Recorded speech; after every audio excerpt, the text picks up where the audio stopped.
Hello guys welcome back to my another vlog. फेरि पनि तपाईँहरूलाई मेरो भ्लगमा स्वागत छ। म हुँ तपाईँहरूकै प्यारी बिमा।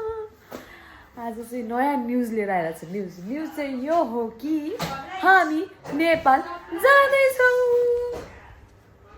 यसरी ल लगेजहरू सब प्याक भइसक्यो हाम्रो। यो चाहिँ हामीलाई खानेकुरा खाने यो चाहिँ खानको लागि। यो चाहिँ मेरो दिदीको लगेज सब प्याक भइसक्यो।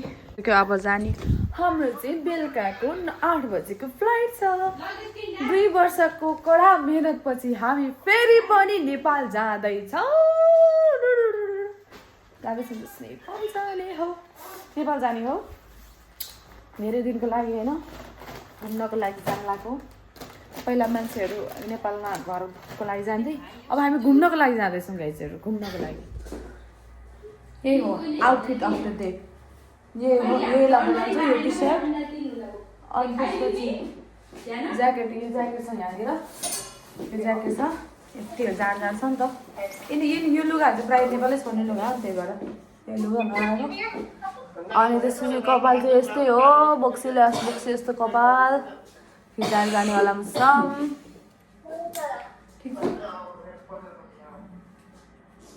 भइहाल्यो।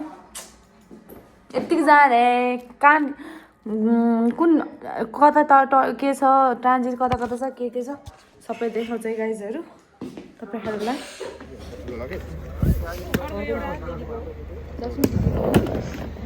यस्तो प्याक भइसक्यो हाम्रो चाहिँ। अट्छ होला यसरी प्याक भइसक्यो हाम्रो चाहिँ। ए अब चाहिँ भित्र छिर्नु पर्ने हुन्छ। ए राजदाई म झाल जानु ल लगेज बोके।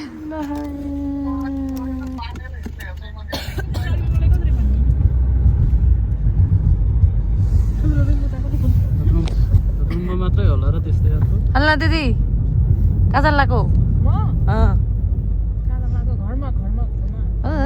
हो चाहिँ काजु किन पछाडि बसेको? किन अगाडि बस्नु पर्ने थियो। तपाईँहरू अलि चार्ज लो।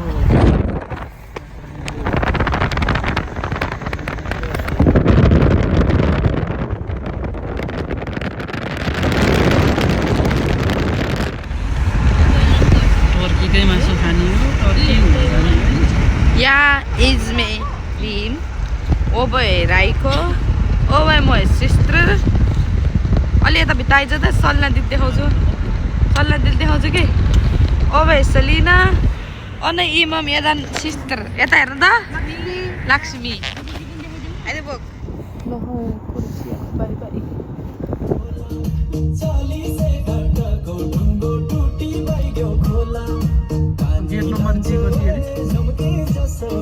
हामी चाहिँ एयरपोर्ट आइसक्यो है। एयरपोर्टको नजारा चाहिँ यस्तै छ। उतानिरबाट जाने हो, त्यहाँबाट जाने हो। सबैजना निस्किसक्यो। मेरो दिदी यहाँ चाहिँ त्यहाँनिर छ। यही हो यस्तो डुस कपाल हेर्नु, कपाल उडेर यस्तो दामी बनायो। क्रिसमस भाइब चलिरहन्छ यस्तो दामी। हामी चाहिँ उ भइसक्यो होइन, हामी चाहिँ बोर्डिङ पास गरेर नै आइसक्यो। यो चाहिँ ड्युटी फ्री यस्तो खतरा अफर चलिरहेछ नि होइन। दिदीहरू त्यहाँ हुनुहुन्छ, म चाहिँ मेरो चाहिँ यहाँ झोला एकदम धेरै भारी छ कि, त्यही भएर मैले त ब्याग गरेर खिच्नै पाइरहेको छैन। यसरी यहाँनिर वेटिङ रुमहरू यस्तो छ होइन। हाम्रो त छ अझै टाइम छ, 4-5वटा आएपछि भ्याउँछ कि भ्याउँछ उता गएर बनाउने। ब्युटिफुल लेडीहरू छ नि यहाँ चाहिँ होइन। मेरो दिदी चाहिँ च्वाक छ। ब्युटिफुल लेडीको लगेजमा यो अड्काउनु पायो त मजै आउँथ्यो होला। के गर्नु। सो गाइज हाम्रो सबै बोर्डिङ पास सबै भइसक्यो है। सबै भइसक्यो। अब चाहिँ प्लेन चढ्नु जाँदैछौँ। एकदम झोले जिन्दगी भइसक्यो यहाँ। दिदीहरू त्यहाँ हुनुहुन्छ। अनि अब चाहिँ बल्ल प्लेन चढ्नलाई जाँदैछौँ। ओ माई गड थाकिसक्यो झोला बोक्दा। यहाँ मेरो दिदी पनि थाकिसक्यो। राजदाईको हालत त्यस्तो छ। दुइटा हिरोइन त्यही पछाडि बसिरहेको ओभर लेट भइसक्यो। फाइनल कल भनिसक्यो। सो हामी चाहिँ निस्किसकेको। अब भेट्नुपर्छ टर्कीमा है त। यहाँ त पासपोर्ट चाहिन्छ है। यो प्लेन हो केटी? प्लेन हो। हामी चाहिँ प्लेनमा पनि चढिसक्यो दिदी यहाँ छ दिदी र म चाहिँ सँगै छौँ पछाडि यता हेर्नु दिदीहरू सबै हुनुहुन्छ हामी यहाँ छौँ सो अब टर्कीमा भेट्नुपर्छ त गाइस के कुरा गर्ने आउँदाखेरि पनि सेम खाना थियो अहिले पनि सेम खाना थियो म चाहिँ पोको लोको हेरिरहेको छु म चाहिँ यहाँ चाहिँ हाई गाइजहरू मिठो छ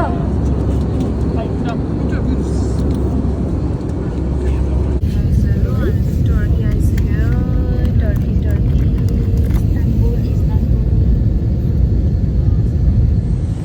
सो गाइज हामी चाहिँ टर्कीमा झरिसक्यो होइन मेरो ब्याग चाहिँ पर राखिदिएको भएर क्या बल्ल बल्ल लास्टमा गएर लिन पायो सबैजना गइसक्यो होइन झोला बोकेर मेरो ब्याग चाहिँ म सिट ठाउँ चाहिँ एक ठाउँमा छ अनि झोला चाहिँ अर्को ठाउँमा के रिस उठेर कहाँ छ मेरो दिदीहरू उतानिर रहेछ तिनीहरू सो यो टर्की एयरलाइन्स होइन यस्तो दामी लाग्छ मलाई यो टर्की एयरलाइन्स चाहिँ दिदीहरू यहाँ आइसक्यो सबैजना ब्याग बोकेर we have to reach that I am coming home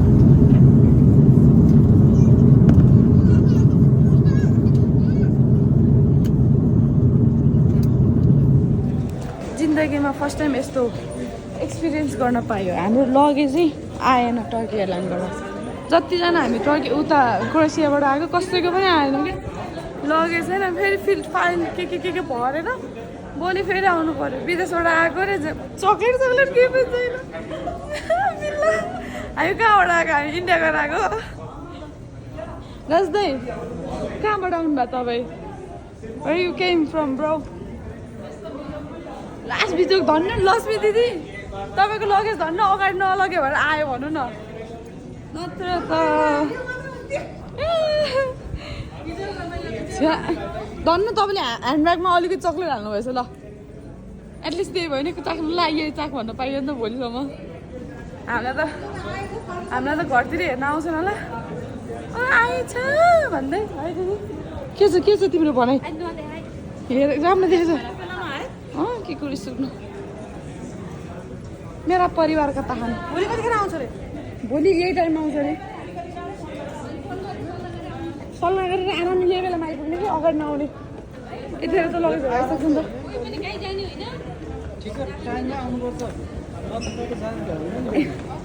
तपाईँ कहाँ जानु भ्याउँदैन जान्छु जानुहोस् अनि ऊ आएर के काम ब्याग आउनु परेन हामी चाहिँ नेपाल पनि आइसक्यौँ चल्लासँग पनि भेटिसक्यौँ सिगान है हो सिगान हुनुहुन्छ दिदी हुनुहुन्छ अर्को दिदी हुनुहुन्छ ड्याडी अगाडि हुनुहुन्छ सो अब चाहिँ हामी घर जाँदैछौँ अब एकछिन मम्मी भिडियो ब्लग बनाउँदैछ अब चाहिँ हामी घर जाँदैछौँ घर गएर हामी माम खान्छौँ भेट्नुपर्छ अर्को भ्लगमा हस् त जय नेपाल भनिदिनु